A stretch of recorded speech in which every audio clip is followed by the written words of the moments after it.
Oke, Sobat Softer, Mimin akan melanjutkan ceritanya. Tapi seperti biasa yang belum bantu tekan tombol like, terlebih dahulu bantu tekan tombol like-nya. Terima kasih sesudah dan sebelumnya. Gas! Energi spiritual Ye Chen melewati area penjara dan berjalan ke lantai paling atas terlebih dahulu. Ini semua staf penjara. Setidaknya ada 70 atau 80 orang saat ini. Apalagi orang-orang ini tidak di penjara. Dan tidak ada yang namanya sel, ada ruangan yang bisa memenjarakan orang. Staf sedang bertugas atau makan di dalam staf restoran. Jadi Ye Chen menyelidiki tingkat yang lebih rendah dengan energi spiritualnya. Setidaknya ada lebih dari 100 staf di tingkat yang lebih rendah. Tetapi orang-orang ini juga sibuk bekerja atau makan, dan tidak ada tanda-tanda siapapun yang dipenjara. Ye Chen terkejut dan berpikir, mungkinkah orang-orang dipindahkan ke tempat lain oleh mereka? Bagaimanapun, Peter Zhou sudah lama berada di sini, dan dia tidak pernah dikirim ke area penjara dari awal sampai akhir. Masuk akal jika keluarga Rothschild diam-diam memindahkannya ke tempat lain. Tapi Ye Chen juga merasa bahwa Rothschild rahasia keluarga mereka mengendalikan Peter Zhou dan mengirimnya ke sini. Mereka pasti tidak ingin dunia luar mengetahuinya. Dalam hal ini, cara terbaik bagi mereka adalah dengan menenangkan orang-orang dan mencoba untuk tidak memindahkan mereka lagi. Sama seperti saya mengirim orang ke Hongwu sebelumnya. Prinsip yang sama berlaku untuk peternakan anjing. Yang paling aman adalah melemparkan seseorang langsung ke peternakan anjing dan jangan pernah membiarkannya keluar. Lagi pula, pihak lain hanya dalam perjalanan ke peternakan anjing, dan di sana adalah risiko paparan tertentu. Sekali seseorang masuk, selama tidak ada yang boleh keluar lagi, orang tersebut tidak akan pernah terpapar lagi. Namun, jika orang tersebut masuk lalu pindah ke tempat lain, dia akan terpapar lagi, dan faktor risiko secara alami akan meningkat secara eksponensial. Pada saat ini, Ye Chen tiba-tiba menyadari aura tersebut dan ada seseorang yang muncul dari tanah dari udara tipis. Jadi dia segera mengumpulkan energi spiritualnya di sana, dan secara mengejutkan menemukan bahwa ada poros elevator yang sangat sempit di sebelah poros pipa penjara. Panjang dan lebar poros elevator ini sekitar 1,5 meter, dan mobilnya sangat kecil, hanya sekitar 1,2 meter persegi.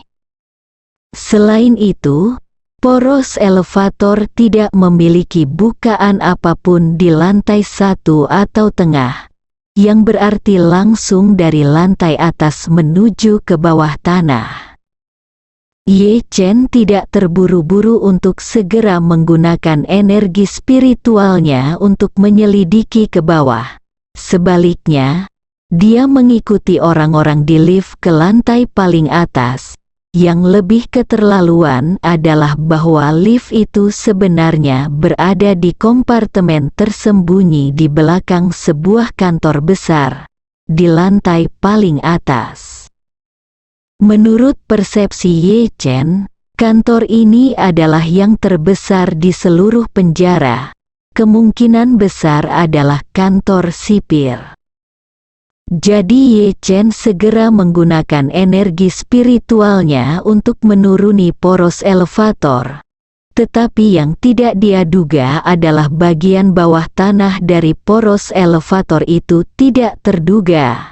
Energi spiritual Ye Chen turun sekitar 20 meter, tapi dia masih belum bisa mencapai titik terendah.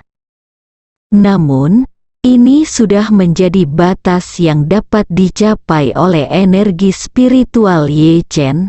Tanah dan bebatuan setinggi 20 meter, ditambah dengan fondasi beton bertulang, merupakan masalah besar bagi energi spiritualnya, dan konsumsi energi spiritual semakin meningkat. Namun persepsinya pada akhirnya menjadi buram. Jadi, Ye Chen menarik energi spiritualnya pada waktu yang tepat dan bertanya pada Lukas, "Lukas, apakah penjara ini memiliki tempat yang relatif tersembunyi seperti ruang bawah tanah?" "Tidak." Lukas berpikir sejenak, berkata, "Saya telah berada di sana. Di sini selama beberapa tahun, dan saya belum pernah mendengar tentang ruang bawah tanah di sini. Terlebih lagi, tahanan seperti saya bahkan tidak bisa naik ke lantai pertama setelah masuk, apalagi ruang bawah tanah." Ye Chen mendengar ini, "Saya telah menyimpulkan hatiku bahwa Peter Zhou kemungkinan besar dipenjara di fasilitas bawah tanah yang tersembunyi ini. Namun, saya sama sekali tidak dapat mengetahui kondisi spesifik dari fasilitas bawah tanah tersebut. Jika saya ingin turun dari sini, satu-satunya pilihan saya adalah mencari cara untuk pergi ke kantor sipir terlebih dahulu, lalu naik lift tersembunyi, turun dari sana. Jalan rahasia yang begitu penting terletak di dalam kantor sipir.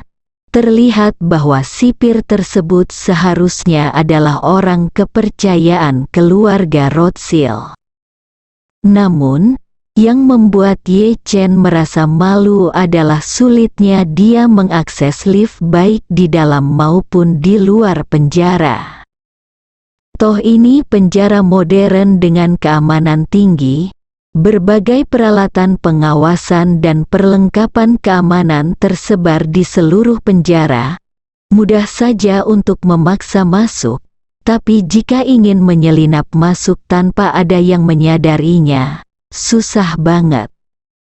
Untuk mengambil langkah mundur, bahkan jika dia meminta Fei Kexin untuk mengeluarkannya sekarang, dan kemudian menemukan sipir di sini dari luar dan mengendalikannya dengan saran psikologis, hampir tidak mungkin baginya untuk membawanya ke fasilitas bawah tanah.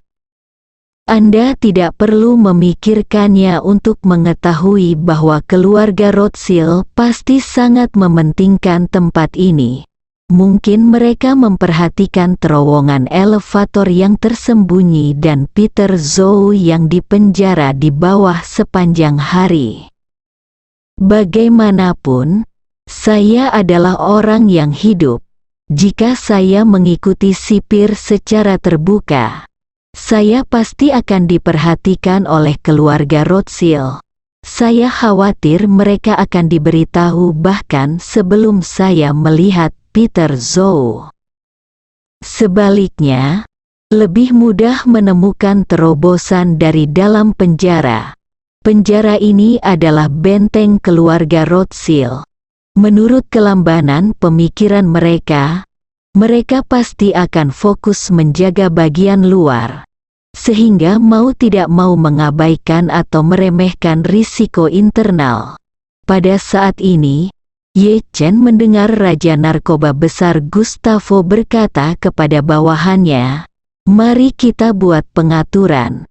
Saya ingin bertemu sipir setelah makan malam." Bersambung.